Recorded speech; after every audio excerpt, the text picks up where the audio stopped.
Hey everybody, what's going on? Bahroo here, and today I have my final episode of 10 Things You Didn't Know About Borderlands 2. We're up to the 5th and final episode of this, and that means we now have 50 of these different facts. So if you are new to this series, be sure to hit that annotation at the top of the video, take the quiz, and see how many you can get, and be sure to share it with your friends and see how many they can get. For those who are new to this series, I'm going to be going over a bunch of not very well-known facts about the Borderlands series, and if you learned something from this video, be sure to hit that like button. If you knew everything, however, you can leave a dislike completely guilt-free. So with that out of the way, let's go ahead and jump into number 1. So for number 1, we're going to go ahead and start it off with a couple of easy ones. Did you know that the radios in Sanctuary, or in general, can actually go past 9,000? That's right. All the radios can go to 9,001, although you're unfortunately never actually to hit that. It might actually end up breaking Pandora. Even the radio in the Miss Moxie's bar also goes over to 9,000. This probably explains why the music is so terrible during the AI core mission.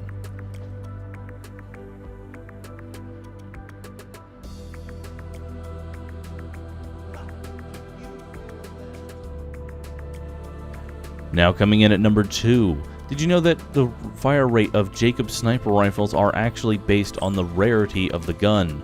All white sniper rifles will be bolt action, all green will be semi-automatic, all blue will be bolt action again, and then all purple will be semi-automatic. There is no such thing as a bolt action purple sniper rifle. Coming in at number 3, I wanted to go ahead and throw this one in there because I had just now recently noticed this. Did you know that Morphus and his tentacles are not actually spelled the same way? I'm not entirely sure if this is a glitch. I'm pretty sure it is, but my OCD is now completely infuriated because of this. The tentacles and Morphus are not spelled the same way, and this applies to all of the tentacles.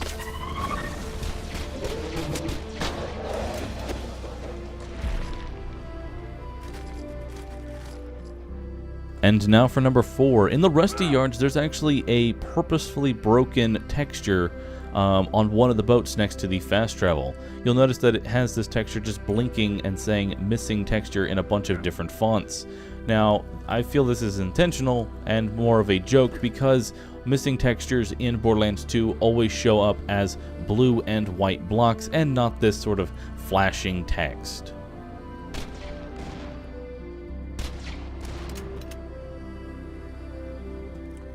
Coming in at number 5, there's actually a reason for Wilhelm being so easy to defeat. There's actually some dialogue that didn't make it into the final version of the game that kind of explains why Wilhelm is so easy, and that Handsome Jack actually poisoned him so you would be able to kill Wilhelm and trick you into using the power core.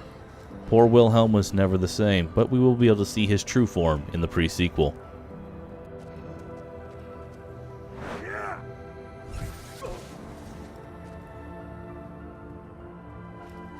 Alright, so now that we're halfway through this, it's time to stop giving you such easy ones that you can figure out on your own.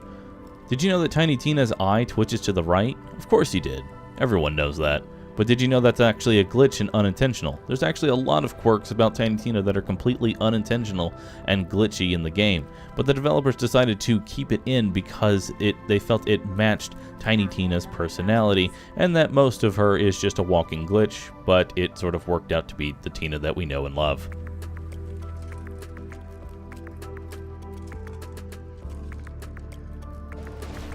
Coming in at number 7, did you know that Motor Mama in the Torg DLC originally was going to be a raid boss?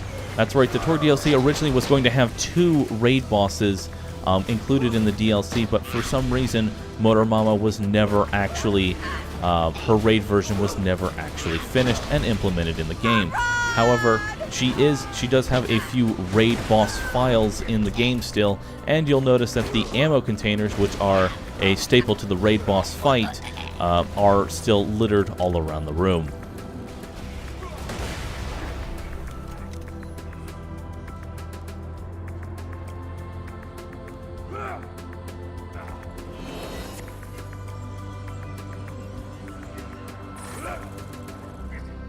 And now for number 8.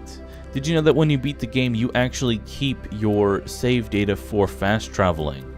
To explain this, when you actually reset your quests and all the fast travels get locked off, all you end up having to do is save and quit, and you will be able to travel to an area. For example, if I were to go to the fridge during the main mission, all I would need to do is save and quit twice at the zone, and you will be able to completely bypass the fridge and immediately travel to the outwash instead of having to deal with all of the different rats.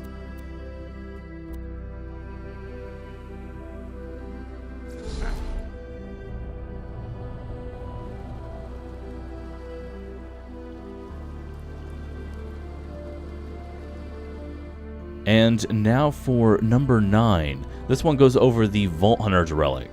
Did you know that the Vault Hunter's Relic, no matter how many people are wearing this, will have no effect on legendary drop rates?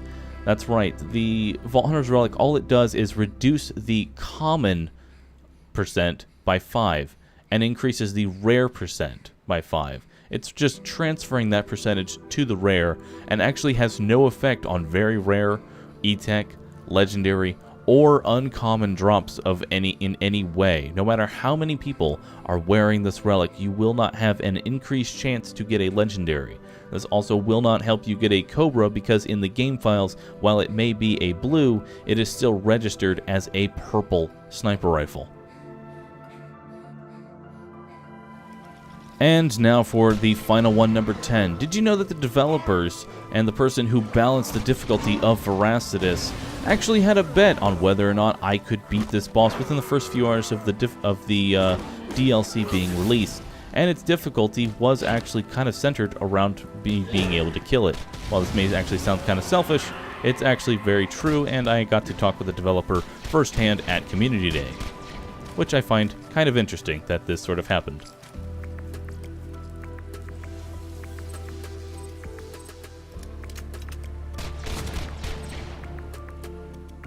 Alright everyone, and that is going to go ahead and wrap it up for 10 things you didn't know about Borderlands 2. Be sure to let me know in the comments section below which ones did you know, which ones did you not know, and be sure to hit that playlist as well. Which episode did you know the most in, which episode did you know the least in? Now to end this, I would like to thank everyone for the massive support that you have shown this series, and I would like to let everyone know, yes, it will be making a return in the pre-sequel, as I know a lot of you have been asking for that. But as always, thank you for watching, and I will see you all in the next video. Later.